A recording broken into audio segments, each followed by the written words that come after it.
Ahultan han namahare Ajam han ugulu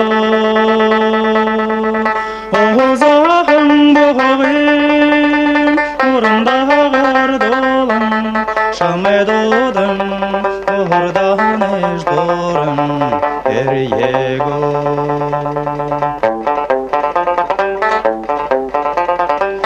Aryohan sesi gude